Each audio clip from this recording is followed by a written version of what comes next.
Bueno, siempre nos toca retraso. ¿Qué tal? ¿Estamos? ¿Bien? Bueno, pues en parte del retraso no es culpa mía, no sí que es culpa mía. Me gusta mucho echar la culpa a los demás, como buen artista. Pero yo es que he venido apurado y muchas cosas detrás. Si nos descuidamos, no empezamos. Bueno, lo primero, como siempre, la imagen de rigor dentro del proyecto, antes de presentar el proyecto. Esta imagen, supongo que todo el mundo tiene los móviles apagados, ¿verdad? ¿Sí? Muy bien. Lo estoy mirando, ¿verdad? ¿Sí? La gente que no lo está mirando. Bueno, y lo siguiente, como siempre, es hablar del proyecto en el que estamos, justo en el ecuador de este curso, en la mitad, del proyecto interactivo, divulgación de las artes plásticas, de historia del arte, de las artes visuales. Mi nombre es Sergio Delgado y llevamos desde 2010 con este tema, así que va 14 años. Estamos en la quinta acción de interactivo número 14 y la sala con el día que hace hoy, con lo denso que puede ser lo que voy a explicar hoy, estaba bastante llena. A pesar de eso,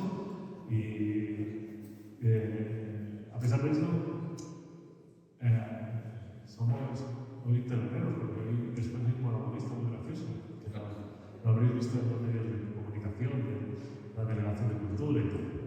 Bueno, con lo cual luego vendrá más gente, supongo, etc. No, aquí hay uno. Yo por lo que he visto en prensa, por ejemplo, lo que no he visto en medios de difusión, esta conferencia, en esta misma sala. Pero bueno, esto es un par menor. Instagram, Facebook, redes sociales, etc. No he visto nada. Por lo tanto, no estamos aquí, porque veis que lo que nos ven en redes no existe. Pero bueno, lo estoy grabando para que esté en casa. Y de todas formas, por otro lado, mejor, porque una de las características del mercado del arte contemporáneo, del cual hablaré en la siguiente conferencia, me parece, en abril, a primeros de abril, una de las características para que funcione bien un buen producto de arte contemporáneo es el hermetismo. Imaginaos por un momento que el Bulli de Ferran Adrià, en vez de haber estado en una cala perdida de Girona que había que ir con el coche, donde casi no tenía acceso y había que tener casi con contraseña secreta una mesa para poder comer o cenar. Imaginaos que hubiese estado en el centro de Barcelona con todo el mundo pasando. Pues hubiese sido algo tan pop que no tenía ningún glamour. Así que estáis ahora en un terreno absolutamente glamuroso. Bueno, dicho todo eso, pues como veis aquí, estamos en el interactivo y tenemos dos sesiones, una sesión teórica o este formato de conferencia o de charla, coloquio, porque podéis intervenir cuando queráis.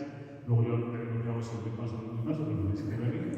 Y por otro lado, mañana tenemos un taller que por supuesto será que todavía no se apunte porque hay lista de espera. Esta mañana en los correos electrónicos de confirmación y hay solo 24 personas y hay más de 30. Así que si alguien que está aquí está apuntado, pero sabe por lo que sea que no va a ir, que me envíe un correo, un WhatsApp, en cuanto sepa que no puede ir, porque así yo aviso a la gente de lista de espera y no se queda una plaza.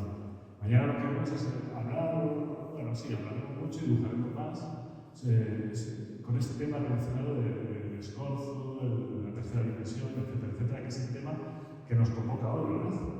Y nada, pues ahora estamos, aquí tenemos el cartel. ¿Veis que pone Arte Activo 7? Ese es otro error mío, porque es el cartel de hace, ¿cuántos años? Pues 7. Que por primera vez está charla, por eso pone Arte Activo 7, que lo acabo de ver ahora, y tenía un cartel original. Bueno, el caso es que vamos a hablar de elementos como este.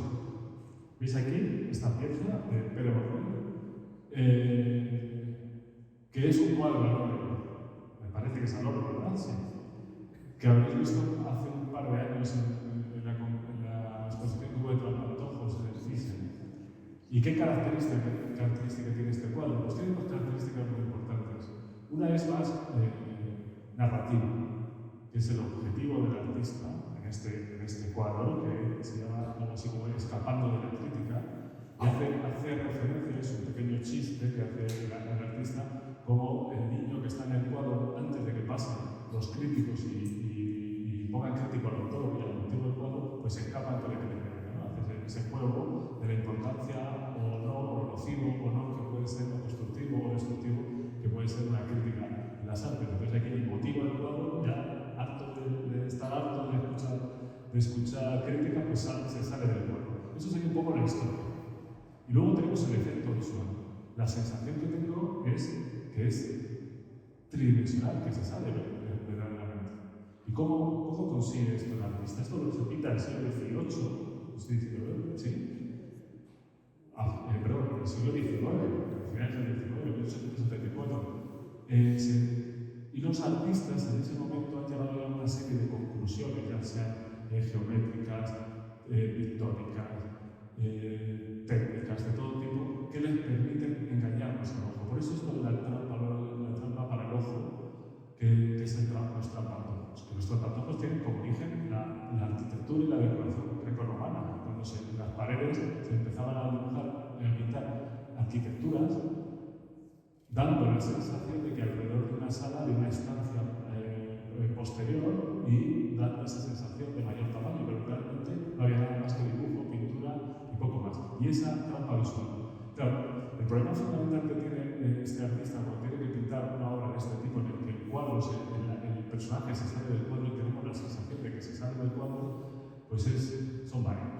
Uno de ellos, y el fundamental, es el efecto de tridimensionalidad, es decir, las tres dimensiones, donde nos movemos a la altura, ¿verdad? Nuestra experiencia natural, por eso el naturalismo, nos dice que las cosas son altas, anchas y tienen profundidad. Pero en un soporte pictórico solo tenemos dos dimensiones.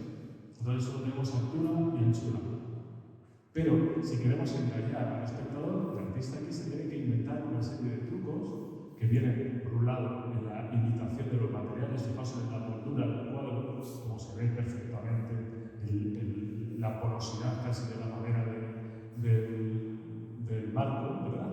Es decir, tiene que estudiar al máximo cómo son esos detalles y saber cómo luego los tiene que traducir en pintura para dar ese efecto, ya sea a través del claroscuro, de la perspectiva, del escorzo, de la iluminación, para que parezca real. Y al mismo tiempo que la figura se abraza hacia nosotros. Entonces nosotros tenemos una serie de experiencias diarias, casi al segundo, en que los elementos que están alrededor nuestro, en función de su posición y de su movimiento, cambian de dimensión, cambian de tamaño. Es decir, esta botella, yo desde aquí la veo desde este tamaño, casi un palmo, pero si alguien desde el fondo intenta encajar el tamaño, pues le va a salir un trocito así de... y es la misma botella. Lo único que varía es la distancia, cosa que no tienen los artistas.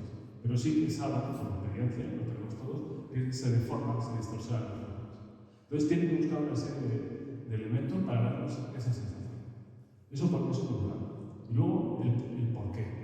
El porqué de todo esto. Pero el porqué lo dejo un momento porque yo quería, como estaba pizarra, quería dibujar un poco. ¿No? Sí, voy a dibujar un poco. Fijaos. En estos términos de sensación de profundidad, cuando tenéis un lienzo en blanco, como puede ser esta pantalla, me hace gracia el anacronismo de una pantalla digital y llamarlo lienzo, con lo cual le voy a hablar lienzo todo el rato. De hecho, los diseñadores le ponen lienzo muchas veces en su nomenclatura. Ahora mismo no tenemos nada en absoluto, de forma que nuestra mirada se va hacia el centro del plano, ¿no? Según la psicología de la percepción, cuando no tenemos nada más que la demarcación de una obra, las tensiones que generan los vértices de la obra, los dos superiores y los dos inferiores, empujan la mirada hacia el centro. Entonces tenemos esa mirada y nuestra experiencia parece que es espacial, pero si yo toco aquí no puedo meter la mano, ¿verdad? Entonces ahora mismo hay nada. Si de pronto aquí apareciera una serie de líneas verticales, ¿veis ahí? También, ¿no? Está paralelo. Te he puesto la programación de que son los valores paralelas. Entonces, ahora de pronto se genera un ritmo, una especie de rutina de elementos en el cual ya se ha alterado esa especie de nada, de vacío, de elemento que te lleva al centro y el centro nos lleva al infinito, pero ahora de repente ya se tiene conciencia de que esto es plano. Hay un contraste entre la línea y el plano. Pero sin embargo no tengo sensación de profundidad. Simplemente las miradas se me van a ir, he tocado aquí con la mano, ¿verdad? Se me van a ir por aquí, esa corrección, por ahí, a ver si estoy. ¿Cuál? Se me va a ir hacia el centro. ¿Qué va a pasar si de pronto en estas líneas coloco estas horizontales? Más o menos así. ¿Lo veis? De pronto, solo por el error ese que he cometido ahí, la mirada del globo se vuelve a dispersar por todo el cuadro a través de las tensiones de los vértices de cada cuadrado. Todo esto que estoy diseccionando es el esfuerzo que hace nuestro cerebro, pero no nos damos ni cuenta. Simplemente tu cerebro dice una cuadrícula, sin más. Si tienes que buscar algo, tu mirada ya no va dispersándose por todo el cuadro, sino va dando pequeños saltos por los vértices. ¿Lo veis? El artista, en este caso, lo que está haciendo es aprovechar el medio, que en este caso es el lapicero y el lienzo en blanco, y la línea y el contraste con el fondo de manera ortogonal, verticales, horizontales, 90 grados, la línea más equilibrada. Hay tanto equilibrio que ni siquiera la experiencia de ver esto es dinámica, esa línea es incluso aburrida. Cuando compramos un cuaderno de cuadritos, la primera página es muy aburrida. Lo entretenido está aquí dentro, cuando ya empezamos a galopear. Pero al principio no hay nada más que un sistema tan equilibrado y tan artificial, que es como el inicio de las máquinas. Por eso nos sirve tanto los dibujos punteados a través de estas cuadrículas. Pero no pasa nada. Pero lo que ocurre es que de pronto, por ejemplo, por aquí, ahí, a un punto. De pronto, dentro de esta rutina, la mirada se nos va a ir. Los trampatojos, fundamentalmente de la pintura barroca y del último Renacimiento también, aparecen, sobre todo en la pintura barroca, aparecen muchas veces bodegones, el bodegón es un tema clásico del barroco, donde aparece una mosca, no sé si esto os suena en alguna exposición que he visto. Y esa mosca está trabajada con elementos de precisión y de clausura, como hacía Federici o artistas de este tipo, con absoluto detalle. Y además, siendo consciente que si se salta las normas de la constante o de la ley general de todo el cuadro va a generar mayor atención, pues esa mosca generalmente era levemente más grande de lo normal, de la proporción. Si había un limón, pues era un moscardón, no era una mosca. De esta forma genera atención. Y la sensación que tengo a veces en el oscuro es que hay una mosca del bodegón y te hace un veneno con la mano, y sin embargo estaba pintado. ¿Lo veis? Es decir, ese elemento que salta de toda la rutina del cuadro, pues de pronto genera atención. Es más importante este punto que todo lo que pasa alrededor. ¿Lo veis? Si además genera una especie de ritmo, es decir, voy haciendo estas líneas,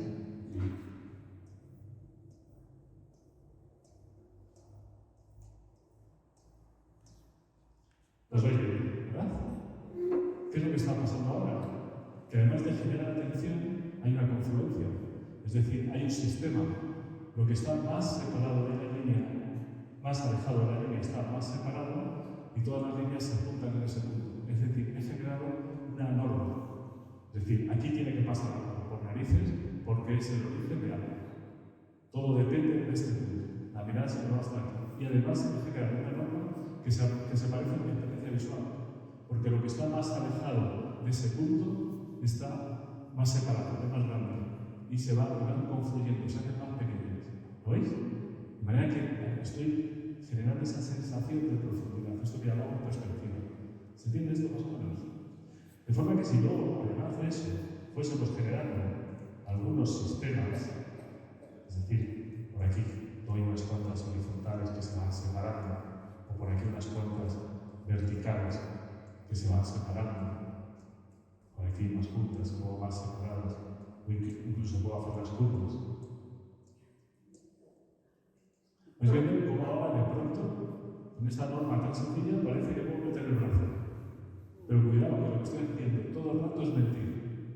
Porque esto es bidimensional. Yo no puedo meter la mano. ¿Veis? Se emborrona aquí. Bueno, pues todas estas normas, esta reflexión, lo que genera es una experiencia no en el dibujante o en el artista, sino en el que lo va a ver. Para tener esa sensación de que se puede meter ahí dentro. Que toda esta norma generada, que no son nada más que líneas horizontales y verticales, quizá diagonales, pero ninguna profunda, generan esa sensación de profundidad. Por eso aquí vemos una rodilla que parece que viene hacia nosotros y una cadera que está por detrás. Pero si lo tocamos con la mano están a la misma distancia. ¿Lo veis? Este esfuerzo que tienen los artistas por... Este esfuerzo que tienen los artistas por imitar las tres dimensiones en un soporte tridimensional, fundamentalmente es por una cosa, es por este interés de ser miméticos, de hacer mímesis, de que lo que ocurra en el cuadro se parezca a la realidad. Ahora visto desde el punto de vista del siglo XXI, casi no tiene ningún sentido, porque ya no necesitamos la ciencia para hacer esto. Yo ahora acabo de aplicar elementos de la ciencia, de las matemáticas y de la geometría para generar una perspectiva. Pero cuando aparece tecnología, la tecnología ya hace que la ciencia no es importante, porque la ciencia genera la tecnología y nosotros usamos la tecnología. Tengo la fotografía, el vídeo, el ordenador, todas las imágenes, las cámaras virtuales. El artista ya no necesita apelar a la ciencia ya está superada. Estamos ahora en una época de tecnología. Los artistas usan mucho la tecnología, proyectan las imágenes si necesitan ser naturales, o incluso hacen que nos metamos dentro de la obra, ya sea de forma virtual o de forma física. Bueno, pero todo esto tiene una especie de trasiego, ¿verdad? Fijaos, bueno, estas son definiciones que ya no vienen al caso con todo lo que he repetido. En geometría y análisis matemático, un objeto es tridimensional si tiene tres dimensiones, pues ya está, lo acabo de explicar, ¿verdad? Es decir, que ahora su punto puede ser localizado especificado de los números dentro de un cierto rango, bueno, los famosos ejes de ordenadas, o el volumen, ¿no? Que es ¿se ha movido esto? ¿No se ha movido? ¿Perdón? Bueno, no importa. O el volumen, que es una magnitud definida como un espacio ocupado por un cuerpo, pero que es un espacio en un terreno bidimensional, es simplemente un plano. Tengo que inventarme cosas para conseguir que aparezca algo así como la perspectiva, que es el arte de dibujar para recrear la profundidad y la posición relativa de los objetos. Esto que acabáis de ver. O por ejemplo, esa ilusión visual, porque el artista plástico, el pintor, el dibujante, incluso el escultor que trabaja en tres dimensiones, lo que es un fabricante de ilusiones ópticas. Y lo que nos va a generar es esas sensaciones. El escorzo es reducir la longitud de los objetos según la regla de la perspectiva, etcétera, etcétera. Estas sensaciones que veíamos en el dibujo de hace un momento. El origen de todo esto viene de esa necesidad que tienen los consumidores del arte y los propios artistas en crear una experiencia familiar. Algo que sea tan familiar como lo que le va a pasar a Cora, la hija del alfarero Botales, cuando su novio se va fuera de su país y no sabe si le va a volver a ver. Y lo que va a hacer es dibujar el contorno de sus sombras sobre la pared, que es el origen del dibujo. Y su padre, que es alfarero, no va a aprovechar sobre ese contorno bajo un pequeño bajo relieve para que la imagen del novio, de la hija, permanezca durante el tiempo si este no vuelve a aparecer. ¿Veis la necesidad de que la imagen sea mimética, que se parezca a nuestro recuerdo, a nuestra experiencia visual? Porque lo que necesito es un vínculo con lo que estoy pintando. O mejor dicho, lo que necesito es un vínculo con lo que ha hecho un artista. Un vínculo que tenga que ver conmigo. Por eso cuando vamos a las exposiciones, y si lo que ocurre dentro de la exposición no tiene nada que ver con nosotros, muchas veces nos interesa y a veces estamos enfadados. Y cuando el artista conceptual Torres García coge y pone una montañita de papelitos de caramelo en el suelo, una montañita con un peso específico, si nosotros no tenemos ningún vínculo con eso, pues decimos, pues este artista qué narices está haciendo. Pero cuando sabemos que su marido murió de sida y se fue consumiendo hasta terminar en el mismo peso que esa montaña y tenía una relación de tanta dulzura que se le recordaba a los caramelos y el papelito del caramelo encima es absolutamente pop, que era el mundo en el que se movían ellos, de repente toda esa obra tiene un sentido, ¿lo veis? Pero porque hay un vínculo con lo que está ocurriendo. Esto sería un vínculo conceptual, pero nosotros cuando vamos a un museo generalmente tenemos fundamentalmente los estímulos visuales. Vemos el cuadro y necesitamos sentir algo, como le pasaba a Cora, que necesitaba ver ese bajo relieve y sentir que todavía estaba cerca de su amor. ¿Lo veis?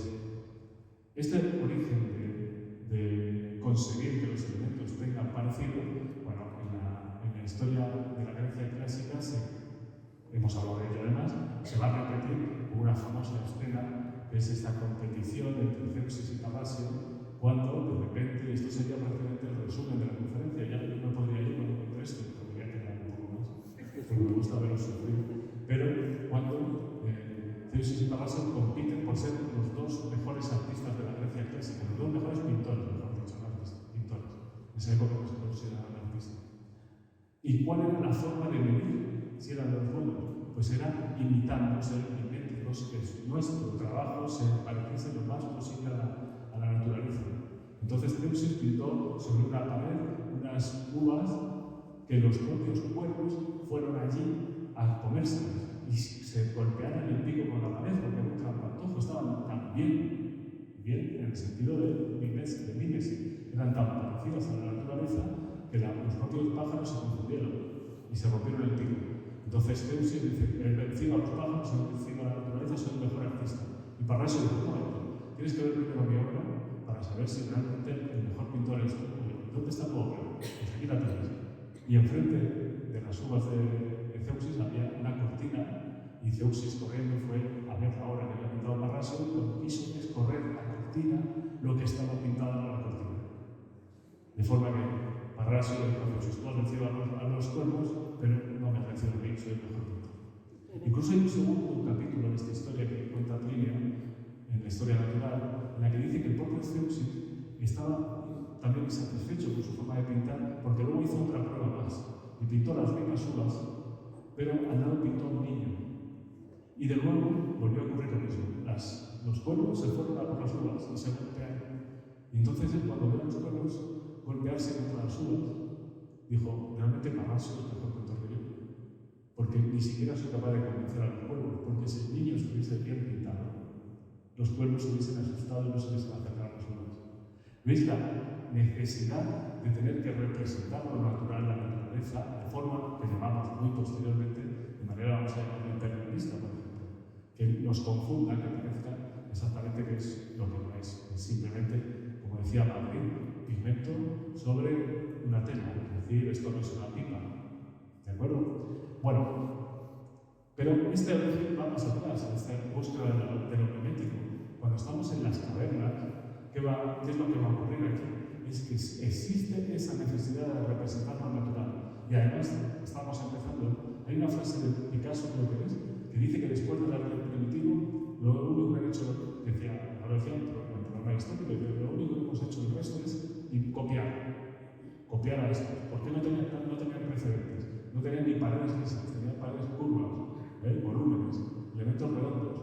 Y lo que van a hacer es aprovechar esos abultamientos para generar efectos de escorzo. Es decir, donde había una forma ovalada, pues se aprovechaba y se generaba el contorno pues, de un bisonte, de lo que fuera. ¿Lo veis? Es decir, ya hay una intencionalidad de búsqueda de las tres dimensiones en un plano pseudo-bidimensional. No llega a ser plano del todo, tiene volúmenes, pero empiezan a aparecer ese tipo de formas. Si vamos a ver que se va avanzando la representación pictórica prehistórica, que por sí no sabemos muy bien dos cosas: el por qué y el quién. ¿El por qué? Porque no sabemos si era para testificar, narrar lo que había pasado, es decir, hemos cazado a un bisonte, o simplemente ese efecto mágico de imploración, es decir, si yo dibujo que cazamos a un bisonte, mañana lo vamos a conseguir. No sabemos si está más cerca del mágico o quizá de las dos cosas. La otra cosa que no sabemos es si fueron hombres o mujeres, porque siempre pensamos en el cavernario como un señor, pero posiblemente fueron mujeres las que se quedaban en la caverna a hacer estas representaciones, o quizá fueran los dos, posiblemente. Lo digo porque para ir lijando un poquito este lenguaje.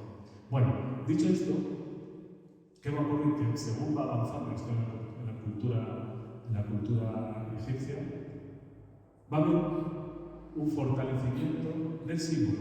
Es decir, conocemos perfectamente, de hecho hay una canción de los años 80 que era Cantando como un egipcio, ¿verdad? Las imágenes, en el que en cuanto te dicen esto, tú ya estás pensando en alguien que está totalmente de perfil, es decir, está en dos dimensiones. Sin embargo, aquí, a pesar de que hay pequeños escorzos en algunas zonas, en las caderas, en los hombros, muy leves, pero lo que hay es una doble perspectiva. Las figuras están de perfil, pero los ojos son frontales de los ojos. En realidad, el artista necesita lo mínimo para representar las figuras de manera natural, que se parezcan a la naturaleza, que parezcan formas pseudo-humanas con estas cabezas de animales, pero al mismo tiempo que sean lo suficientemente sintéticas para que signifiquen algo. Entonces se van a saltar el sistema de proporciones, van a usar el puño, 18 puños de la figura humana, del hombre, creo que eran 15 o 14 de la mujer, un puño en medio del niño, etcétera, etcétera. ¿Vale? Y simplemente es la forma de utilizar los símbolos para generar iconos. Es decir, no hay un esfuerzo realmente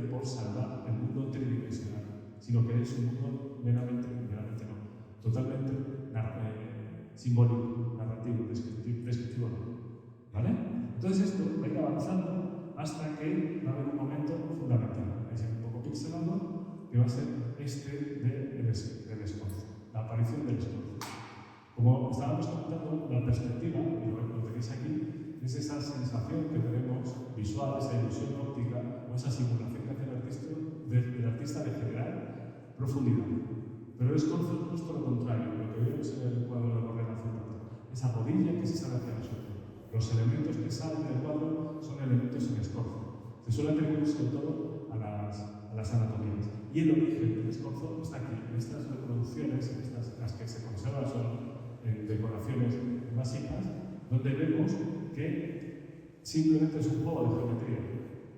Es utilizar un triángulo, rectángulo y convertirlo en un equilátero, nada más. De forma que estos señores es que esto me cae mal esto. No manches. Fijaos, trabajan aquí, ¿verdad? Bueno, perdón, voy a empezar por el principio. Trabaja Egipto, trabajamos aquí. Esto podría ser un pie, ¿verdad? Y está perfectamente descrito. El talón, los dedos, el tobillo, ya está, absolutamente sintético. Pero claro, viene una sensación de profundidad. ¿Qué pasa si el señor o la señora que aparece en la obra no va de izquierda a derecha, sino que se acerca o se aleja? Que necesito modificar esta manera. Y la solución es tan sencilla como reconocer al triángulo equilátero. De forma que si tenemos aquí el tobillo, aquí el talón y por aquí están los dedos de los pies, ¿lo veis? Más o menos, por ahí.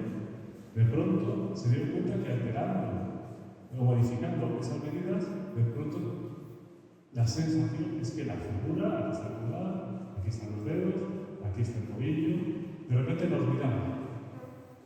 ¿Se entiende? Fijaos que sencillo, como todas las grandes ideas, aparentemente son sencillas, pero como tuvo que haber una evolución y una necesidad. La necesidad era que los artistas griegos estaban intentando describir la perfección del cuerpo humano. Entonces, en los planos escultóricos no había problema, porque las esculturas de bulto redondo son por todos los lados. Sin embargo, en el plano necesitamos unos elementos de síntesis geométrica para conseguir ese efecto, el escorzo. Tan importante es que Bobowitz, el historiador, considera este momento de la historia del arte como uno de los máximos puntos de inflexión de la historia del arte, porque a partir de ese momento se empieza a generar una especie de ilusión óptica que abre, como dijo Leonardo, las puertas del cuadro y se convierte en una ventana a la realidad, una realidad ficticia, una realidad simbólica o inventada. ¿Lo veis? Por eso fue tan importante. Pero claro, en este movimiento duró lo que duró y apareció la Edad Media. Y de nuevo volvemos a los valores de la sociedad. De repente no había la necesidad de representar de forma mimética o idealizada un cuerpo o una figura, sino que había unos elementos puramente simbólicos. Entonces veis en estas construcciones como de pronto no tengo la sensación de que esto sea natural. Me recuerda casi más una tabla, es un cuadro bidimensional, hay un escorzazo impresionante en las rodillas y en las caderas, ¿lo veis? Como no veo las caderas porque se las tapan las rodillas, tengo la sensación de que está sentada. Sin embargo, todo lo que ocurre alrededor es, entre comillas, incorrecto. Las proporciones, la tensión de los brazos, la forma de describir las texturas, incluso el hieratismo. ¿Por qué? Porque no interesa que los artistas, en este caso, representen la naturaleza natural. Tiene que ser que están trabajando sobre algo ideal, algo que está por encima del mundano. Entonces no pueden tener una referencia natural. Por eso durante mucho tiempo la Edad Media ni siquiera se podía representar el ser humano, el cuerpo humano. Ya fue Giotto di Bondone cuando ya por fin empieza a meter expresiones en esas caras didácticas, ¿verdad? Entonces esa sensación de naturaleza no aparece. Y al mismo tiempo lo que está ocurriendo es que también faltan datos de geometría. Cuando yo he hecho las rayas verticales horizontales, he puesto un punto y he hecho líneas de fuga confluyendo en ese punto, es que resulta que me he leído un manual de geometría descriptiva. Pero en la Edad Media todavía las matemáticas estaban como estaban y encima en Grecia, que se estaban desarrollando, hubo un parón. Porque no interesaba, había que ser hermético como el arte contemporáneo para que el objeto fuese de más culto. Bueno, dicho eso, van a aparecer diferentes recursos para dar sensación de profundidad como en esta imagen medial. Simplemente es la disposición de los objetos, que esto es muy oriental. Los elementos que están más abajo parecen estar más cerca, los que están más arriba están más lejos. Y ya con eso puede variar. Y además, como por la experiencia sé que las cosas son más grandes, si están más cerca, pues los dibujo un poco más grandes. También también se podía hacer de forma conceptual. Es decir, de repente los elementos más importantes se hacían más grandes, eran más cercanos, los menos importantes, ves el niño que está en el árbol ahí, parece que está en el mismo plano, pero es un poco más pequeño, y a medida que voy subiendo la mirada, los elementos van perdiendo tamaño. O por ejemplo, la figura de Jesús es más grande que el resto y está en primer plano. Si se genera una especie de profundidad más o menos natural, pero generando simplemente cambios de tamaño en función de la importancia. ¿Veis? Las diferentes dimensiones. Una de las cosas que se hacía en la Edad Media era trabajar en una perspectiva que se llamaba de raspa de pescado, de espina de pescado, que era nada más que, hacer una estructura en la que las figuras se escalonasen, por ejemplo, de esta manera. Se iban colocando por aquí, y se iban colocando por aquí, o si le metemos un poco de inclinación, pues de una diagonal, veis esta raspa de pescado, pues se iban colocando una figura aquí, otra por aquí, su sombra, lo que fuera, y ya con eso tenía una sensación de profundidad. Algo similar a lo que llamamos perspectiva caballera. ¿Os suena la perspectiva caballera? Como que haya estudiado dibujo técnico, donde las líneas paralelas simplemente son las que van a generar esa sensación de profundidad, de inclinación de las líneas. Bueno, en otras culturas, como en el Islam, pues vemos que los elementos de 3 dimensiones no aparecen precisamente por eso, porque no hay una representación natural de nuestro entorno, sino eso ornamental. O por ejemplo, en las culturas orientales, pues aparecen piezas en las que se vuelve a repetir la jerarquía descendente, es decir, la medida que voy bajando, los elementos están más cerca, a medida que va subiendo la mirada, los elementos están más lejos. Y fijaos cómo estos artistas todavía no conocen los entresijos puros y duros de la geometría descriptiva, pero sí que van buscando recursos para que su entorno sea mimético, se parezca a la naturaleza, que la experiencia del que lo ve sea natural, que no sea simplemente simbólica. Hasta que el Giotto de Bondone, por fin, fijaos en esta pieza de Bondone, que es chulísima. El entierro de Cristo. Fijaos en el tamaño de las aureolas, de los santos, todas las figuras que están santificadas. Los que no tengan por ahí posiblemente ninguna aureola son los que han pagado por ahí. Que son mundanos, no lo son. Pero veis que prácticamente tenemos una sensación casi de plano. Si supiéramos los círculos, pero se van haciendo más pequeños, hay un punto de fuga, hay un plano inferior donde ocurre lo importante de esta escena y de repente todos estos angelotes que están en la parte superior simplemente son más pequeños, nada más, y están en la parte superior. Si elevo la mirada, se alejan los elementos. Ya hay un esfuerzo. Esto va a ser un problema para la Iglesia, quizá porque de repente notan que los artistas tienen la necesidad de contar las historias con más detalle, con más veracidad natural. No veracidad conceptual o simbólica. Y entonces van a tener que plenarse un poquito y dejar que se utilicen esos elementos naturales. Aquí no lo veréis porque se ve pequeño, pero hay una novedad también, que es que las imágenes que eran hieráticas, que no tenían ningún estado de ánimo, aquí ya por primera vez, desde la Grecia helenística, aparece el patos, el hombre patético, empiezan a haber sensaciones, expresiones, llanto, tristeza, enojo, enfado, alegría. Poco a poco empiezan a aparecer esos elementos que hacen que la experiencia de observación del cuadro sea diferente. Bueno, la tecnología es como es, y entonces llegamos al Renacimiento, y aquí ya sí que llega algo que conocemos muy bien, ¿no? Que es lo que acabo de hacer hace un momento. Si no fuese por esta imagen, yo no hubiese podido explicar esto. O mejor dicho, si no hubiese sido por Brunelleschi y Alberti, Leo Battista Alberti, que fueron los generadores de la geometría descriptiva y de la perspectiva, pues no hubiese podido explicar esto, no hubiese inventado otro seguro. Pero ¿qué hizo Brunelleschi? Necesitaba que los cuadros parecieran cada vez más al entorno natural y tenían la experiencia visual. Las cosas son más grandes, están más cerca, o tienen su tamaño real, son más pequeños. Pero ¿cuánto más pequeño? Entonces cogió este juego y entonces se fue a Santa Maria di Fiori, en Florencia, se puso ahí enfrente del batisterio y pintó un pequeño cuadrito de lo que veía. Y le hizo un agujero. Entonces lo puso con un marco, como veis ahí, y se puso un espejo delante. De forma que el espejo hacía una doble función, que era dejar por detrás el batisterio y reflejar la imagen del cuadro de Brunelleschi. Entonces él, mirando por ese agujero, veía su cuadro y la naturaleza, la realidad, y se daba cuenta que confluían las líneas.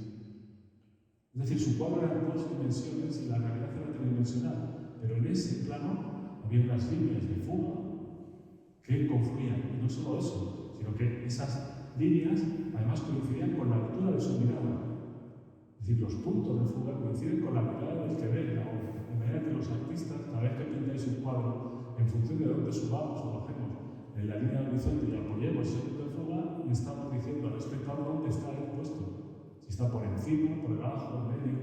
Entonces, claro, esto fue maravilloso. De repente habían descubierto la forma de engañar al espectador y tener la sensación natural de que se metían en el cuadro. Fijaos. Esto está atribuido a Piero de la Francesca, pero no está claro que sea Piero de la Francesca. Y es esta ciudad ideal. ¿Veis la sensación de profundidad? ¿No parece que puedo caminar por el dentro? Pero ahora reflexionemos un poco en cuanto a nuestra experiencia. ¿Realmente qué sensación tengo si caminase por aquí? ¿Que estoy en una ciudad ruidosa? ¿O que estoy en una ciudad en la que hay sociología, que viene la gente que camina, o una ciudad que se estropea con el paso del tiempo, como la foto de Carlos Calico? No, ¿verdad? Por eso lo de la ciudad ideal es un libro perfecto, porque eran tan matemáticos con la geometría que llegaba un momento en que era todo tan perfecto que no era veraz. ¿Lo veis? Entonces todos estos cuadros son fantásticos, pero es casi una escenografía, parece un teatro. Además parece un teatro de los antiguos, donde está todo el atrece, todo el decorado puesto en su sitio de forma estática y estamos entrando actores que son ajenos al entorno, salvo por otras cosas que no es la perspectiva, como es el vestuario, la iluminación, etcétera, etcétera. Y por supuesto, la dramaturgia. ¿Lo veis? Entonces, claro, cuando descubren el punto de fuga dicen, ostras, lo hemos encontrado todo, pero faltaban cosas. Fijaos, por ejemplo, el cuadro de Versace, cómo de pronto se da cuenta en que la altura del punto de fuga o esa línea del horizonte va a elevar al espectador, pero además va a llevar la mirada hacia el espectador. ¿Recordáis cuando he hecho yo todo ese puntito y he hecho la conferencia? Como solo mirábamos ahí. Es decir, se generaba un máximo peso compositivo con el punto de fuga, no se nos va la mirada ahí de manera que puedo engañar más todavía al espectador. Porque digo, le voy a decir dónde está el punto de fuga poniendo el elemento principal y todo lo que hay alrededor es secundario. Y esto va a ser revolucionario para manipular, como hacía Velázquez, a los espectadores de los cuadros. En este cuadro, por ejemplo, si veis cuál es ese techo abovedado, como todas las líneas de fuga confluyen prácticamente en casi en las piernas del Cristo. ¿Lo veis? Focalizando en ese Cristo central la mirada. Y además quedando el cuerpo, no es gente que va a decir el cuerpo de Cristo, ¿verdad? Con este inventario que llevo, dejando el cuerpo de Cristo por encima de la mirada del mundano, ¿lo veis? Está jugando con un recurso compositivo en un mural, que también está en Florencia, que además tiene las medidas proporcionadas. Es decir, parece que hay un señor en un 80 de colgado. ¿Y entonces qué es lo que ocurre? Que se genera tal veracidad que incluso fue muy polémico, porque la forma de contar las escrituras, en este caso bíblicas o religiosas del Antiguo y del Nuevo Testamento, tienen que estar filtradas por algo mágico, algo superior. Pero si de repente es tangible, de repente lo hemos traído a la tierra, se convierte en un igual, alguien que es superior. ¿Lo veis? Pero claro, esta ilusión óptica es tan potente, pero de repente la experiencia del espectador es que estoy allí. De hecho, los dos pagadores del cuadro están en la parteres y dos personas en las rodillas. Pues son los encargados del cuadro que además quieren estar en la escena y a un tamaño proporcional. Y por supuesto por el ojo de la figura principal. ¿Lo veis, verdad? Pero bueno, esto lo que ocurre es que continuamente los artistas, desde los dos laterales en este cuadro del Piero de la Francesca, con el punto de fuga en el centro, y esa sensación tan rígida, a pesar de las piedras que hay en la parte inferior, que hay un intento de hacerlo más natural esa escenografía. Bueno, a medida que fueron avanzando y la pintura holandesa, ya empieza a haber una especie de atmósfera agrisada en los cuadros, con lo cual ya tengo esa sensación de veracidad que va aportada por la perspectiva lineal y por algo más, que ya veremos qué es. Fijaos, Canaletto. Claro, esta experiencia visual es absolutamente Explica cómo es la plaza y cómo es la profundidad de la plaza. Y además es tan descriptiva que es falsa, porque Canaletto incluso se toma una licencia y se pone alguna columna además para exagerar, hacer una especie de hipérbole de la magnitud de la plaza de San Marcos. Para esto va a necesitar algún recurso. En el caso de Canaletto va a utilizar la cámara oscura, es decir, la tecnología. ¿Lo veis? La ciencia ya sabe que existe un punto de fuga y ahora necesita una tecnología que me reproduzca el punto de fuga para que yo no tenga que apelarse de la ciencia. Entonces cogen un aparato, que es la cámara oscura, donde entra la luz, una caja, tiene una imagen por aquí en valores y se va a representar. Curiosamente, sobre estas representaciones de punto de fuga, doy un paso hacia el tiempo. La sacristía de una ciudad de historia, el Fernando Ramilla. Ramilla fue un artista italiano, pero que vivió prácticamente toda la vida en España. De hecho, muchos manuales se le considera español. Y veis cómo utiliza el punto de fuga. ¿Lo veis? Baja el horizonte muchísimo, esos arcos parecidos un poco al bosquejo ese que he dicho yo, la estructura, nos dan esa sensación de profundidad. Y esta sacristía parece gigante, parece enorme, parece que toca casi al cielo como las arquitecturas góticas. ¿Lo veis? Ramilla es importante porque fue el primero o el que generó la asignatura de la Real Academia de San Fernando en España del paisajismo, que no existía como asignatura.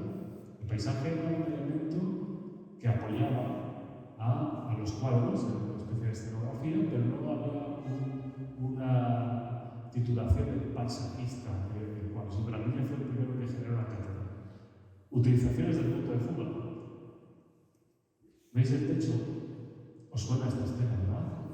Claro, tengo mucho que decir. Como muchas historias sobre los cuadros, pero aquí me estoy concentrando en los recursos de perspectiva. Fijaos en las ventanales laterales, que pueden ser cuadros, matices o puertas, en el techo, y si prolongásemos todas esas líneas, todas confluyen en la cabeza de Jesús, en la última cena, donde los 12 apóstoles pasan prácticamente inadvertidos por esta composición tan brutal, lo cual va a permitir a Leonardo luego generar todo tipo de simbologías, de secretos, ocultos, etcétera, por el cuadro, sin que sean molestos.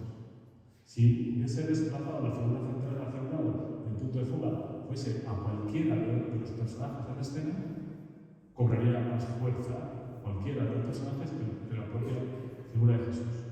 O por ejemplo, con el matrimonio Maní, que el uso de la perspectiva es absolutamente utilizado fundamentalmente con cámara oscura, pero con una falta de veracidad natural. Porque si vemos el perrito ese que veis en la parte inferior, es que se ve pelo a pelo. Y nuestra experiencia visual no nos permite hacer eso. Yo no puedo ver una escena al mismo tiempo con máxima, esto que ahora está saliendo de la Ultra HD, ¿verdad? Pero tu cerebro tiene que restringir, porque si yo ahora viera todas las cabezas y todas las pestañas y todos los ojos que hay en esta sala al mismo tiempo, me voy a quedar de espaldas. Cuando miro una cara, el resto es borroso. Cuando miro otra cara, el resto es borroso. Y esto, Maní no lo tiene en cuenta para ser veraz. Posteriormente, tipos como Velázquez siempre lo van a conseguir. Y fijaos también en este uso de la perspectiva.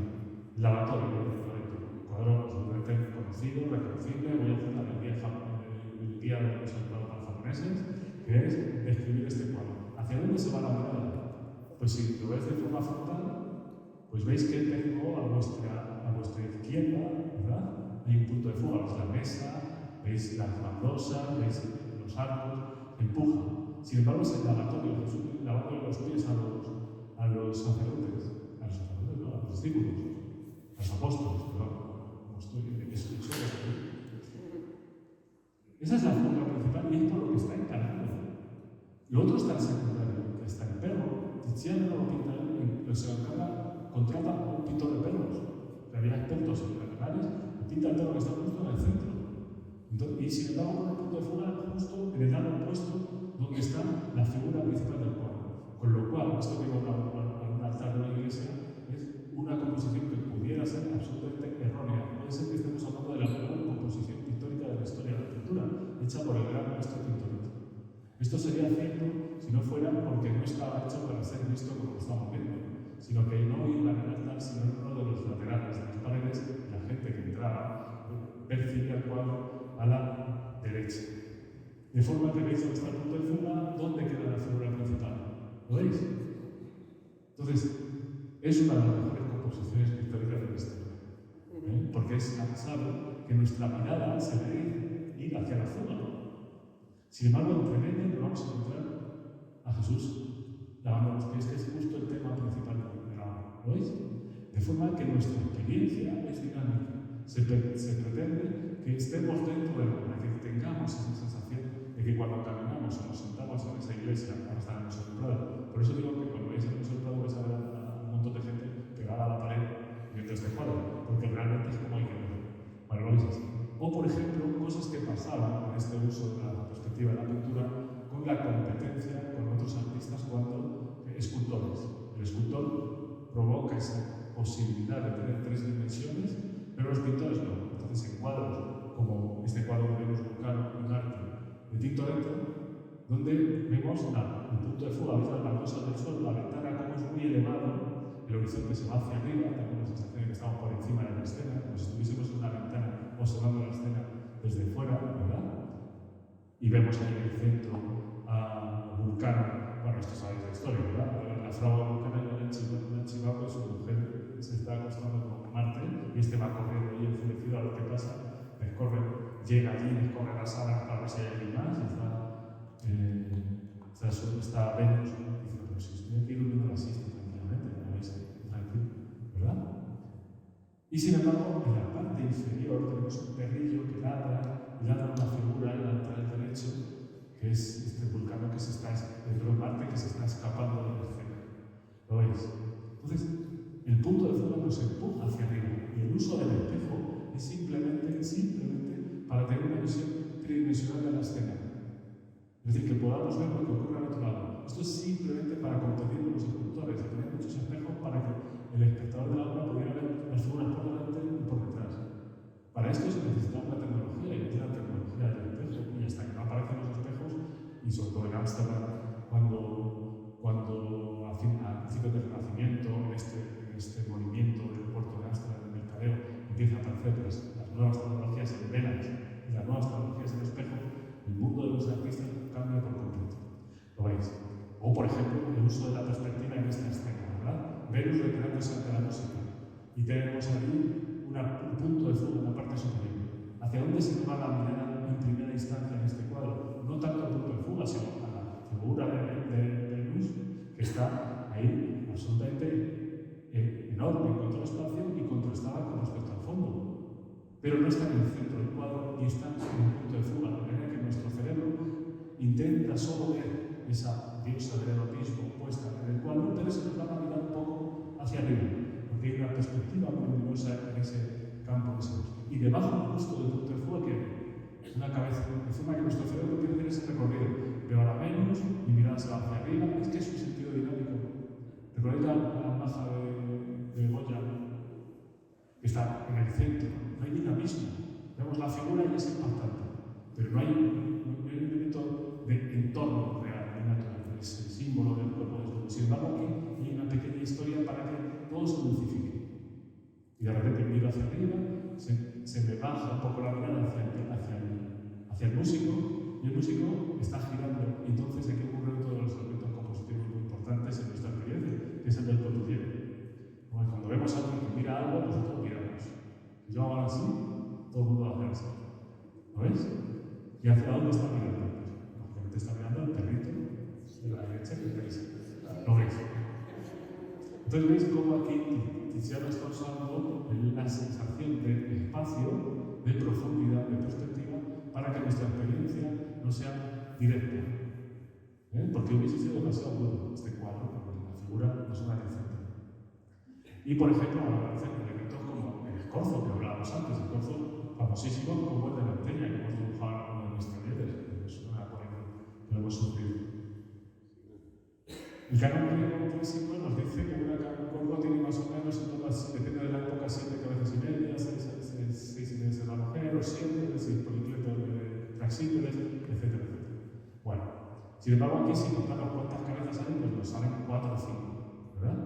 ¿Por qué? Porque nosotros tenemos la sensación de que estos pies, o que la cabeza se va hacia atrás, pero es raro pensar que una cabeza se va hacia atrás, lo que van los pies es hacia adelante. Entonces, lo único que he hecho es recortar las longitudes normales de un cuerpo para dar esa sensación de profundidad. ¿Lo veis? Hace trampas, porque si esto fuese totalmente natural, la cabeza tendría que ser un poco más pequeña porque se aleja y tendría que estar volcada hacia atrás, pero pues coger a Cristo, se frente encima y lo vas a hacer con una cabecita, una caja torácica que le tapa la cara. Hace trampas como Canaletto, hace trampas con el número de años. Pero vais viendo que ya se ha conseguido una ciencia para conseguir esto. Y el estudio, pues lo tiene, por ejemplo, Alberto Durero, que lo que va a hacer es colocar al noveno sobre una cama enfrente de él y va a poner un atril, o mejor dicho, un bastidor con unas cuerdas. Y esas cuerdas las va a reproducir de forma proporcional en su papel. Y simplemente va a ir siguiendo lo que va viendo. ¿Lo veis que tiene un palo ahí al lado del ojo para mirar siempre desde el punto de vista? O sea, ¿os acordáis de López cuando está pintando ahí una gramilla que lleva un artilugio que apoya aquí en la cara? Es para que siempre vea desde el mismo punto de vista. De esa forma se va a ir reconociendo cuál es el efecto de un brazo cuando está así o cuando está así. ¿Lo veis? Bueno, pues sobre estas investigaciones pues aparecen diferentes tipos de recursos, es decir, coger una tela transparente y a través de la luz ir generando la silueta, o por fin la famosa cámara oscura, que va a conseguir que por primera vez los artistas tengan una imagen fija sobre un soporte tridimensional y de esa forma poder dibujar sobre ella. El único inconveniente es que la figura salía invertida, de manera que una vez se dibujaba, lo tenía que darle la vuelta al cuadro. ¿Lo veis? Estas cosas van a generar, estos elementos de tecnología, a través de los estudios de la ciencia, van a generar a veces pequeños errores. Por ejemplo, hay un cuadro muy famoso, que a mí me encanta, que son los jugadores de cartas de Caravaggio, donde Caravaggio utiliza la cámara oscura. Pero ¿qué es lo que ocurre? Que para tener una escena de 3 personas que entren dentro del lienzo con una cámara oscura, se tienen que alejar muchísimo. Y eso lo tiene en su estudio. Entonces lo que hacía es que las pintaba de uno en uno. Entonces ponía su cuadro, un telón se quedaba a oscuras y la figura se quedaba fuera, posando en la postura de Caravaggio. El jugador de cartas posa en las posturas. Proyectaba la luz invertida y con una vela se acercaba, dibujaba el contorno para tener las cosas más o menos situadas. Pero cuando terminaba uno, hacía el siguiente, y se ponía otro y otro. Entonces se fragmentaba. Y luego se le daba la vuelta y ya empezaba la pericia de Caravaggio con los porcines. Claro, entonces aquí de repente hay elementos extraños. Por ejemplo, en los jugadores de cartas de Caravaggio, pues estas obras de Caravaggio que hizo este Caravaggio iniciático que hace sobre los tramposos en la calle y los pequeños delincuentes, y la gitana que le está robando el anillo a un jovencito, etc. Y aquí están timando a este chico que está jugando las cartas. Y veis que con el que está jugando tiene las cartas guardadas detrás del faldón. Y el otro que está detrás le está haciendo las cartas que tiene. Pero si vemos la mirada del que está viendo las cartas, vemos que no tenemos la sensación que está mirando hacia las cartas. ¿Lo veis?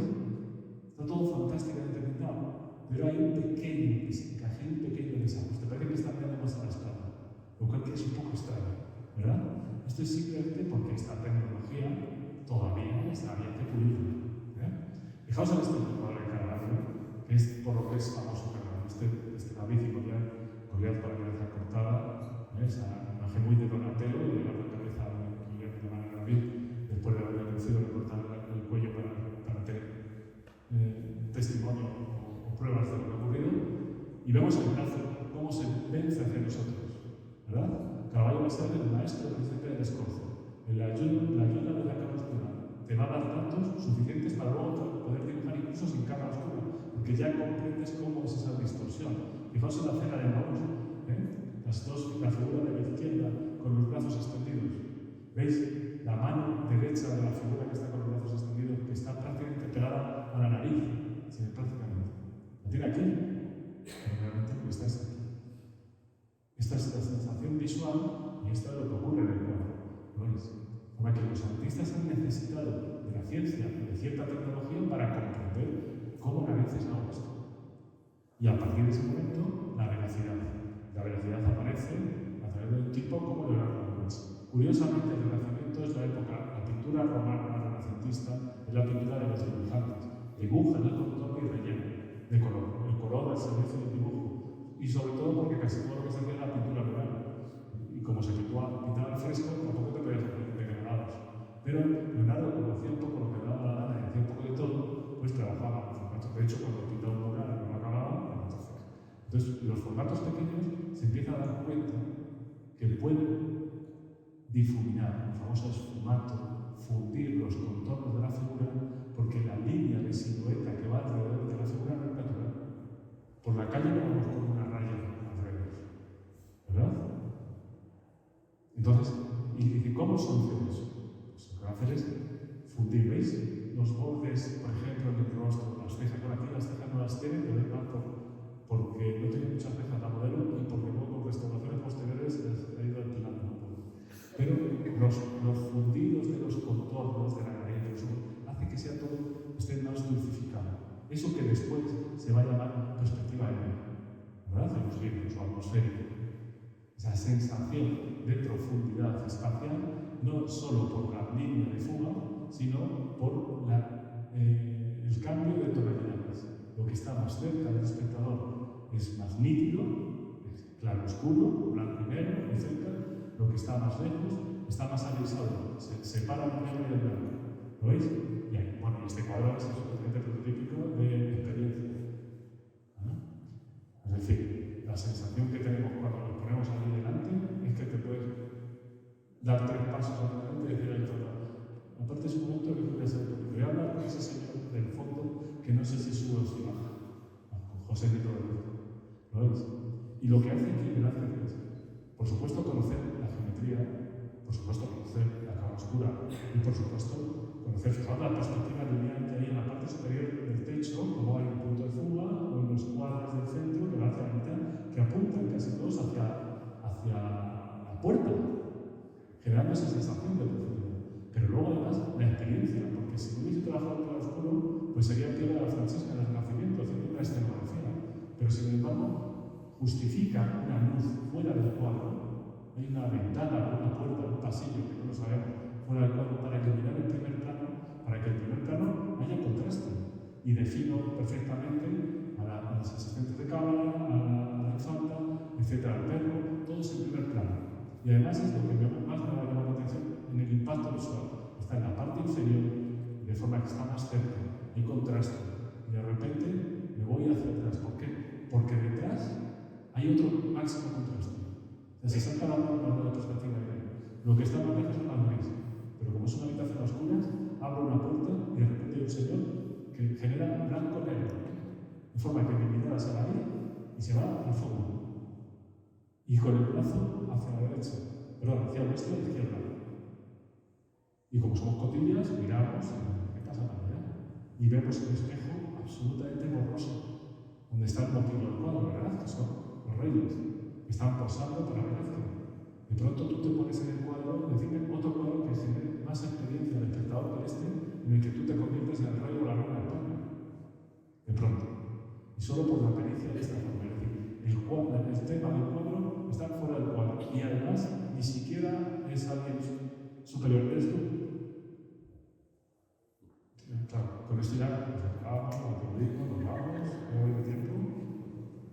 ¿Lo veis, no? Es decir, ha sabido conjugar el dibujo, la anatomía también, por supuesto, la proporción de los cuerpos, el claroscuro, la iluminación y esa perspectiva cromática que hace que la atmósfera casi se pueda masticar. No tenemos sensación, como ocurre en algunos cuadros de Caravaggio, que es el primer barroco, en el que parece que los fondos son planos. Las figuras aparecen, pero detrás no pasa nada. De hecho, Velázquez tiene un Cristo, lo conocéis bien, es Velázquez, porque detrás no pasa nada. Sin embargo, aquí es que lo muerde, lo masticas. Y sabemos que en Internet hay millones de manuales y de gente que en 3 dimensiones ha sido capaz con estos datos de generar estancia desde cualquier punto de vista. Pero gracias a es que hay tantos datos. Y es tan maravilloso, hacen tantas trampas para que no lo creamos. Fijaos en la luz que hay en el brazo izquierdo de Velázquez, para que sepamos que es el pintor. Porque podía estar en penumbra. ¿Por qué les llega la luz? ¿Por qué le da un poco más de luz a él que a las otras figuras? Porque es parte de la narrativa del cuadro. Entonces está jugando todo el rato con todos los elementos y sin embargo nosotros no sentimos que nos estén engañando. Es el timador por antonomasia. ¿Lo veis? Bueno, Y dentro de eso explico que aquí está la escena anterior de la escapada de Marte, ¿verdad? Cuando Apolo le está diciendo a Vulcano, vete para casa, que te vas a enterar. Fijaos cómo veis el primer plano, para esta sensación de profundidad, este primer plano donde están las figuras prácticamente alineadas, que la única forma de resolver la composición es metiendo una aureola en Apolo para que la mirada se lo vea a la izquierda, pero luego el contraste claroscuro de los ojos de Vulcano es brutal, que aunque se vea pequeñito, vemos el negro y el blanco de la córnea y las pupilas para generar esa máxima atención. Entonces dice, Velázquez, es que está en la historia, ya no tengo que contar nada más. Sabemos que es el verde, porque está la fragua, está el fuego, está el yunque, está la armadura. Sabemos que le están contando algo grave, que se cae el tío alucinado, con los ojos abiertos, que recuerda un poco el Saturno de Borges. ¿Lo veis? Todo lo demás está borroso. ¿Veis la forma del fondo? Se recrea un poco en la estantería con los brillos de los elementos. Pero está borroso. Está todo tan borroso y está todo tan hecho que ni las manos de Vulcano, que es un herrero que trabaja con las manos, están pintadas. No hace falta. Están simplemente en el boceto. Y nadie se ha protestado. Nadie ha dicho, oye, que está muy bien, pero no termina el cuadro. No, el cuadro está terminando. Porque estas ilusiones ópticas, su objetivo es que esté todo dicho. Pero todo dicho no es el perrito de Vanik al máximo pelo, sino la sensación de que hay un perro, que es lo que consigue Velázquez con sus cuadros. Y dentro de estas distorsiones vamos a encontrar estas trampas, pues algunos cuadros como este de Holbein, el cuadro de los embajadores, donde va a aparecer una figura un poco extraña. Veis ahí una mancha en la parte inferior del cuadro, así alargada, distorsionada, esto que se llama anamorfosis. A veces no se sabía muy bien si tenía un sentido simbólico, o una especie de secreto, o era simplemente la firma joven, por ejemplo. En las traducciones algo así como hueso, hueco, un cráneo puede ser un hueso hueco, puede ser la firma. También se dice que hace referencia al elemento de vanidad, ya que estos dos embajadores tienen un montón de elementos que pertenecen a las ciencias y al conocimiento, al cual solo poca gente tiene acceso. La perspectiva del suelo es perfecta desde el punto de vista renacentista, es decir, las elipses que generan los círculos de las alfombras están deformados de manera que se ve perfectamente la geometría descriptiva generando la profundidad, los elementos de descripción de los objetos están ahí, sin embargo hay una mancha en el centro, que muchos no sabéis lo que es, pero que, de hecho, estos cuadros cuando se empiezan a pintar en los marcos, se hacía un agujerito para que el espectador mirase por el agujerito y pudiese descifrar qué era esa mancha que hay en la parte inferior del cuadro, que es esa calavera. ¿Lo veis? ¿Veis ahí? Como si nos pegamos al lienzo, pegamos la cara que es el lienzo, pues esa desproporción, esa anamorfosis, se compensa por nuestra agudeza en el ángulo con respecto al plano y vemos la calavera. Fijaos, se puede ver incluso con una cuchara colgada, si la pones al lado del cuadro, el reflejo se ve la calavera perfectamente. ¿Lo veis? Estas anamorfosis eran muy frecuentes para que veáis de nuevo cómo en el frontal realmente está jugando a ser Tintoretto. Bueno, sí, Tintoretto estaba jugando a ser joven. En el sentido de jugar con el punto de fuga, pero ahora lo que hace es que el que se tiene que mover no es el cuadro, sino el espectador con respecto al hombre. Creo que es en Palencia. En Palencia tenéis un ejemplo de anamorfosis. Sí, creo que sí. Que además un cuadrito pequeño, estoy hablando de un agujerito incluso en el mar, en la moldura. Entonces tú miras por el agujerito, se ve el cuadro bastante de lado y un objeto que se ve en su forma. Dicho de Palencia, pero estoy dudando. ¿Sí? Gracias. Claro, efectos de anamorfosis, pues algunos eran recursos al contrario. ¿Qué le pasa a este cuadro? El caballo parece que se ha comido un balón de rugby gigante. ¿Por qué? Porque está diseñado para verse desde... De hecho, aquí simplemente he estrechado la imagen, pero es para verse desde abajo y desde el lateral, con lo cual esa figura se normaliza, pero cuando lo vemos en la parte inferior, bueno, de repente vemos que está demasiado redondeado. Bueno, visto todo esto y hablando de Velázquez, pues tenéis algunas piezas más cercanas al tiempo, ¿no? El uso de la perspectiva para generar una ciudad ideal. Una ciudad ideal que hace Antonio López cuando representa la Gran Vía. ¿Y por qué digo lo de ideal? Porque es que no hay nadie. Y que eso es ideal.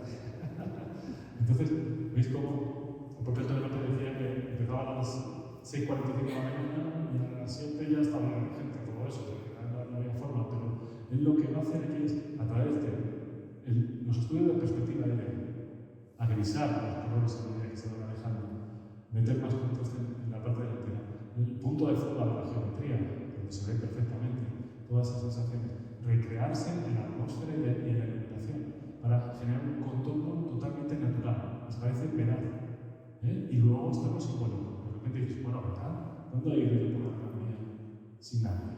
Nunca. Entonces de repente se convierte en una especie de metáfora, de secreto, de cuento, de símbolo o casi de poema sobre cómo puede ser una ciudad silenciosa en un sitio que jamás es silencioso. ¿Lo veis? Este es el poder de los artistas, de tener una ciencia que va a generar una tecnología, pero luego esa tecnología sirve para contar algo. Si no cuentas nada, ¿para qué?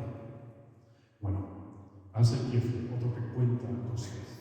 De repente usa el punto de fuga, lo pone en la parte superior, nos angustia, tenemos sensación de profundidad, parece que puedo caminar, pero es todo muy pesado, con esos surcos, con esa densidad. Encima, el horizonte en la parte superior hace que tenga que esforzarme más. Estos cuadros tan dramáticos de la pintura de Kiefer, cuando dentro de este neoexpresionismo tengo una experiencia de un descampado con todos estos elementos áridos, arañados incluso, que hacen referencia a después de una batalla. No olvidéis que Kiefer es alemán y parte de su obra habla precisamente de los nazis, del sometimiento. Entonces, en este caso simplemente con los puntos de fuga y la colocación del horizonte ya nos genera una sensación. Fijaos cómo cambia aquí. Aquí soy dominado por el espacio, aquí domino el espacio. Estoy en el centro, en la parte no superior, sino viendo este cuadro de Caspar Friedrich. Ahí pone perspectiva cromática. Bueno, esta es perspectiva aérea, donde tenemos la figura más cercana a nosotros y varios planos que se van alejando sin apenas punto de fuga. Lo que está en primer plano es cálido, lo que está lejos es frío. Esto es una máxima que no tiene por qué ser siempre al dedillo, pero desde el punto de vista de la perspectiva podemos hacer profundidad con las líneas, podemos hacer profundidad con los grises, podemos hacer profundidad con los colores o podemos combinarlo todo. Fijaos el matiz con esta habitación roja. ¿Qué está más lejos y qué está más cerca? La ventana, ¿no? O sea, que se queda el presagio, ¿verdad? El presagio está bien. Porque hay un rollo también simbólico, porque hay una ventana, donde está fuera de la ventana, si hay una habitación está más cerca. Y estamos dentro de la habitación. Todo lo que está dentro de la habitación está hecho en colores cálidos y de máximo contraste, porque mete colores rojos, colores amarillos, colores naranjas y una ornamentación azul ultramarino. Está dentro de ese elemento cálido. Y de repente, como es un pintor que es antinatural, es decir, no utiliza la perspectiva para generar una color natural, esa experiencia visual natural, lo que hace es que cambia y se va a verdes y azules. Es decir, se va a la gama fría, sin más, para generar esa contraposición de planos. O como por ejemplo hacía Gauguin, que utiliza la calidez de los colores con un sentido fomista, como Matisse, es decir, pensando la norma de la realidad, y si un perro está en primer plano, lo pongo naranja, porque el naranja es muy cálido y da sensación de cercanía. Y ya puedo ver las montañas verdes, y bajo blanco con ese juego de contraste. El césped es verde, pero contrasta con un naranja y con un blanco amarillento, y detrás hay un rojo, pero es que detrás hay un verde y otro verde. De forma que va generando planos sin preocuparse por la perspectiva lineal. Es justo la antítesis del Piero de la Francesca o del propio Brunelleschi. No me interesan las perspectivas lineales porque son demasiado lineales y estoy buscando metáforas del color. Dentro de todo este juego, casi de plantatojos, tenemos a Anish Kapoor. ¿Veis algo ahí en ese cuadro?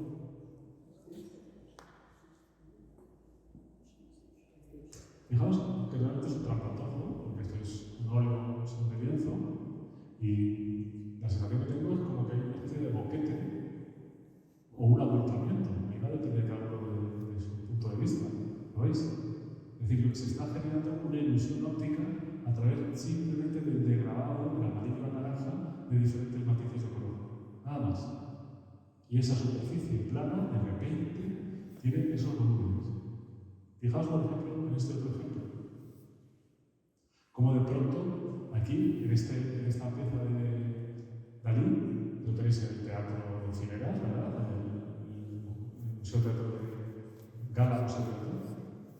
En la parte superior, de hecho, tenemos esos pies donde miramos y tenemos esa sensación de escorzo casi convertido en perspectiva, porque tenemos las plantas, los pies y las cabezas que se van alejando de una forma absolutamente exagerada.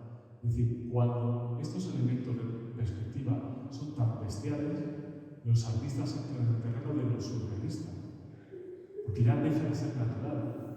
He podido tener experiencia de este tipo, pero ¿cuántas veces te has tirado al suelo y has visto a alguien con un pie escrito? No voy a meter la vida privada ahí, pero bueno, no demasiadas. Entonces, ¿qué es lo que ocurre? Que se genera una exageración que pertenece más al ámbito de los sueños. Y en el surrealismo, los elementos de perspectiva, en todos los sentidos, son fundamentales para generar esa veracidad, una experiencia. Cuando yo sueño, parece que las cosas pasan de verdad. Y cuando me he despertado, digo, qué cosas soñar tan raras, pero las he vivido como si fuesen de verdad. Y parece que he estado volando, parece que he estado saltando. ¿Por qué? Porque las normas de la representación eran las correctas desde el punto de vista de la geometría del progreso. Esto David lo va a llevar en todo su juego, Magritte también en todo su juego. Y luego, esta locura de Antonio López de ser tan veraces con nuestra experiencia visual que los horizontes, ¿veis las verticales del edificio que se curvan ligeramente? Porque nuestro ojo es una esfera, ¿verdad? Entonces, por eso la visión es cónica, porque genera un cono. Tenemos una base circular y un punto donde llevamos la mirada. Entonces, esa forma esférica hace que las líneas horizontales pues, no las percibamos como horizontales, sino que los laterales de nuestra mirada se curven. Entonces, Antonio López está tan obsesionado con representar esa experiencia visual que en sus líneas de fuga, los horizontes y las verticales se curvan ligeramente. No sé si lo notáis ahí un poco, ¿verdad? Estas figuras que ya hemos visto por aquí. Y luego ya dentro de las economías del tiempo, ¿qué tal vais? ¿Se puedo ver? ¿Alguna pregunta? ¿Algún comentario?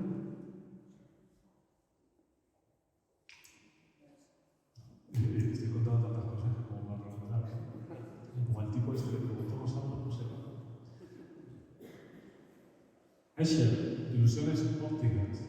¿Veis ahí el artista holandés que vivió en Italia casi toda su vida y está más cerca de las matemáticas que del dibujo? Y va a utilizar muy bien las normas de la perspectiva para generar juegos ópticos que son imposibles. Por ejemplo, algunos cuadros como este. Fijaos en la figura inferior del todo el cuadro. ¿Qué está haciendo?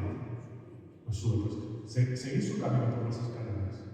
Va subiendo y si sube hacia la izquierda, sigue subiendo, y si sube por ahí, va bajando, pero al mismo tiempo que baja las escaleras, sabiendo que va vertical, pero no se cae. O por arriba hay uno que sube y otro que baja al mismo tiempo con una inclinación, pero en el mismo sentido. Porque si subes y otro baja, tendremos que ir en sentidos diferentes. Pero está jugando a decirnos, cuidado, que esto es todo mentira, que esto es bidimensional, que yo aquí puedo hacer lo que me dé la gana. Fijaos en este cuadro, por ejemplo, esas figuras un poco borrosas, estas figuras centrales, que no sabemos quién está más alto que otro, porque si subes o bajas tienes que acabar en un sitio que sea superior o inferior, pero no siempre es el mismo. ¿Lo veis? O estos juegos ópticos en los que el fondo y la forma, o mejor dicho, sí, bueno, el fondo y la forma se convierten en una sola cosa.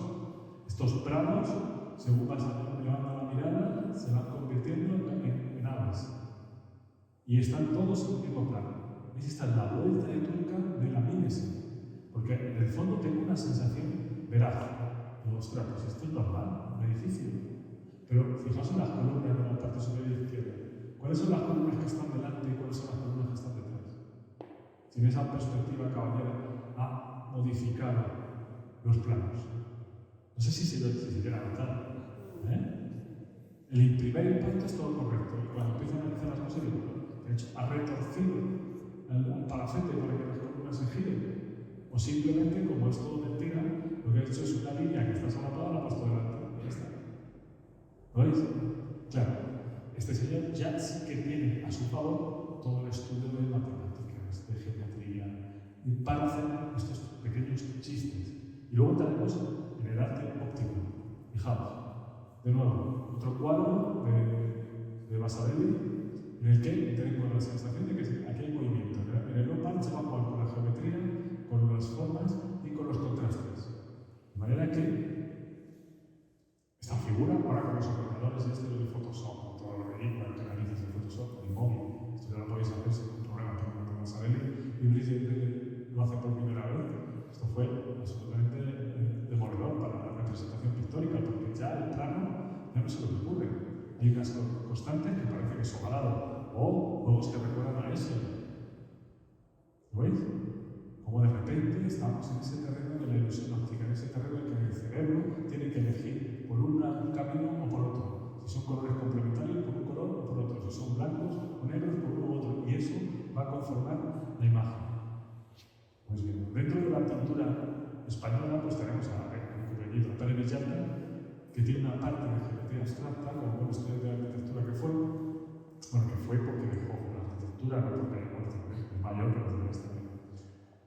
Que va a hacer estos juegos que son casi decorativos, estos elementos visuales que generan esta sensación de profundidad. ¿Lo veis? De nuevo, son ilusiones ópticas. Aquí no hay escalones. Esto es plano, pero tengo al menos 3 grises, blanco, gris y negro, y de repente parece que sobresalen las figuras. De nuevo es el antojo de la pintura barroca, ¿lo veis? O, ahora tenéis en el Thyssen los cuadros de Isabel Quintanilla, donde ahora sí que estamos en ese terreno de realidad natural, ¿no? Eso que se puede llamar, a veces se llama realismo o hiperrealismo de los cuadros de Quintanilla. Fijaos aquí, en esta figura, la mesa azul. Hay un esfuerzo por describir el entorno natural, llegando a los extremos máximos de profundidad, de iluminación, de proporciones, etc. Los norteamericanos en los años 70, como Chuck Close, los canadienses, empiezan a trabajar a través de lo que se llama el fotorrealismo. Y apelando a la cámara oscura, lo que van a hacer es proyectar imágenes en formatos muy grandes. De aquí, en esta exposición de Guerrero, tenemos cuadros de formatos muy grandes, de algunas cabezas, y ese es el bebé que tenéis ahí al fondo, que son enormes. De manera que si fuese de tamaño natural, sería tan parecido a nuestra experiencia que no nos llamaría la atención. Pero al alterar el formato, como en los cuadros de Close, por ejemplo, hay un máximo nivel de detalle que se te acerca a esa lienzo, que es los poros de la piel. Curiosamente, como ya la tecnología permite hacer estas cosas y con la fotografía se pueden hacer, lo que hacen los artistas es casi crear una especie de superrealidad. O sea, ir más allá de la realidad. Llegar a un momento en que el detalle es más exagerado incluso que la realidad, como a veces puede pasar con los cuadros, estos óleos sobre lienzo, de Richard Estes, que se le ve en el autorretrato ahí reflejado, hecho una fotografía en el escaparate, entonces tenemos esa sensación de que lo que ocurre es tan veraz que ya no es lineal, no es fotográfico. Fijaos en esta locura. Entonces llega un momento que dices, ¿hasta qué punto necesito esto cuando hago una fotografía? Pues hasta el punto que el artista quiera explotar al máximo el rendimiento de su técnica. Y decir, es que puedo ir al máximo y puedo llegar más allá incluso de una propia fotografía. Estamos en ese terreno del fotorrealismo. O dentro de las ilusiones ópticas, pues tenemos a unos artistas, Sergio Cadenas, ¿no? Se llama, que pinta estos cuadros que algunos habéis visto seguro por redes sociales, haciendo estos juegos. Y si ese lienzo, está la cara de ese chico,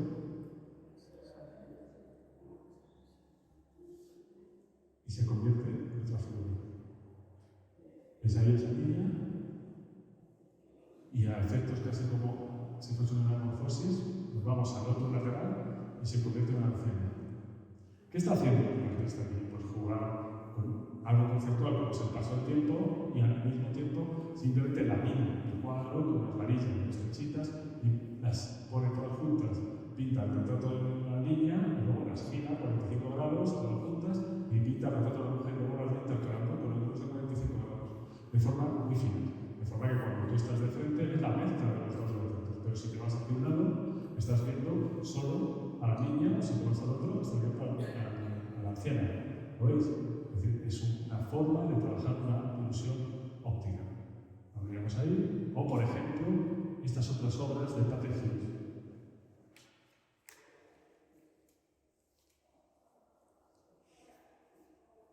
casi estamos en términos también de Piero de la Francesca y de Brunelleschi.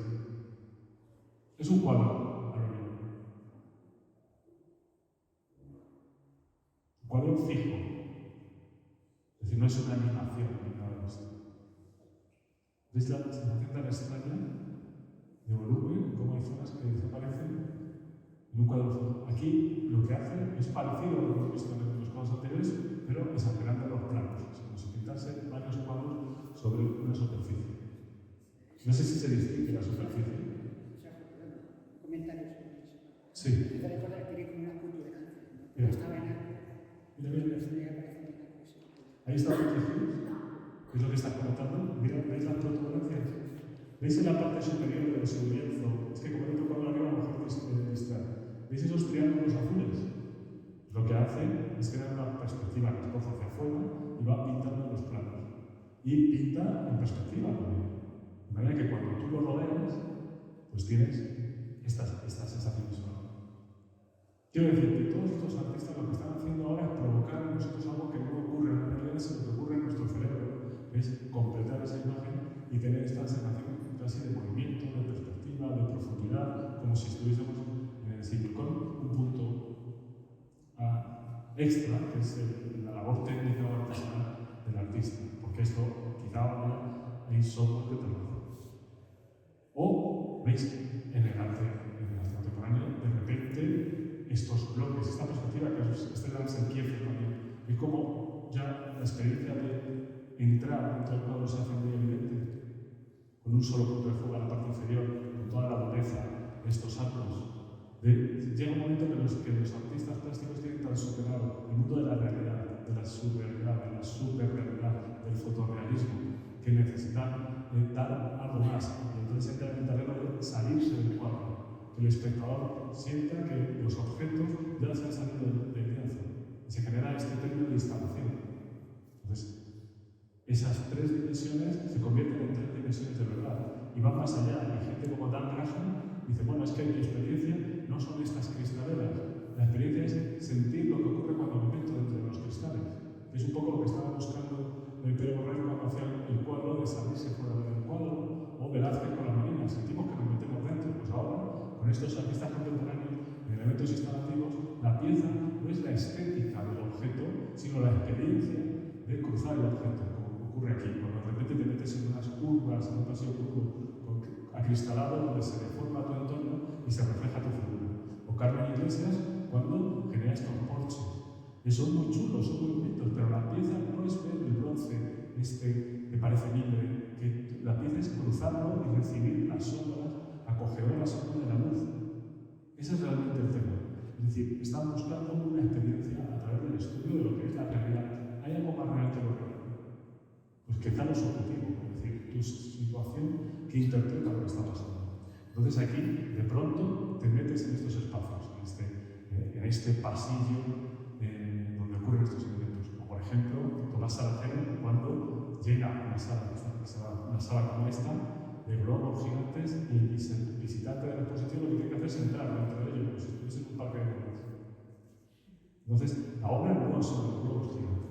La obra es la sensación de moverse en un sitio que está distorsionado, como si estuviese dentro de un cuadro de Van Gogh. O alguno que conoceréis, como Richard Serra. La obra no es el acero cortés en las formas curvas. La obra es entrar ahí dentro. ¿Habéis entrado? Y veis que no son cilindros paralelos, que se estrechan, que se van un poco a un lado, y cuando sales del laberinto, no sabes si estás en el Guggenheim o te has ido al Museo de Bellas Artes. Porque de repente ha entrado tu percepción visual. ¿Lo veis? O Leandro Erlich, cuando de pronto vas a ver una exposición suya y ves unas nubes que están flotando.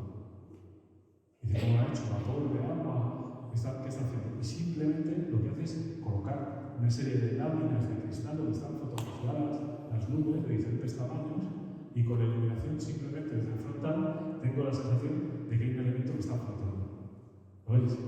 De manera que en el arte actual, por supuesto que hay imperialistas, por supuesto que hay pintores, pero hay muchos artistas que lo que están haciendo es generar nuevas sensaciones de percepción de la realidad.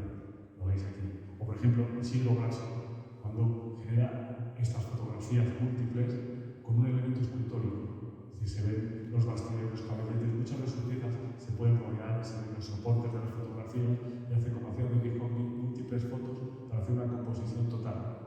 El edificio de Piedra Francesca, ahora ya en vez de ser una ciudad ideal, es una especie de experiencia cubista. Entonces, justo lo contrario de lo que quería Picasso. Porque con el lenguaje cubista, Picasso lo que quería era ser antinatural. Y aquí Isidro Blasco, como lo hace de forma tridimensional, de repente genera un espacio de experiencia visual del espectador. De forma que los artistas contemporáneos, en cada época, es decir, Velázquez en su época era contemporáneo, Brunelleschi en su época era contemporáneo, pero han tenido siempre esa búsqueda de comparar la realidad con lo que ocurre y al mismo tiempo que nosotros sintamos que pertenece a nuestra experiencia, que nos pasan cosas, como las cosas que pasan, ya con esto termino, con esta pieza de Daniel Canogar que se llama Flow, en la que hay una instalación a modo de Marcel Duchamp, ¿verdad? Unos urinarios, unas bañeras descontextualizadas puestas en el museo, donde hay unas imágenes proyectadas diseñadas por el artista. Y de pronto, esas piezas se saltan las normas de la bidimensionalidad y esa fotografía proyectada tiene una experiencia con su entorno.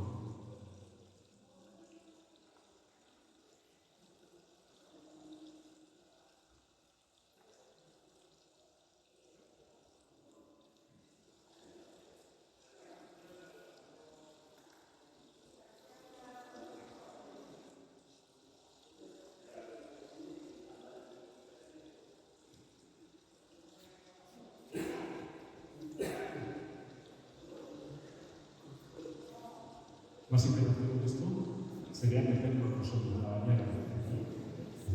Esta especie de arte inmersiva, porque nosotros estamos fuera, pero Daniel Canogar conjuga todo, conjuga la descontextualización de la arte, conjuga los elementos dinámicos, de proporciones, tridimensionales, de luz, y al mismo tiempo genera una experiencia nueva. Es un poco lo que buscan los artistas, crear esa sensación de que estamos en algo que no había ocurrido antes. Que es justamente el objetivo último del artista, que el espectador y él mismo se entre en un terreno o de reflexión o de experiencia, pero que sea nuevo, que nos abra las puertas o que sea una cañería. Muchas gracias.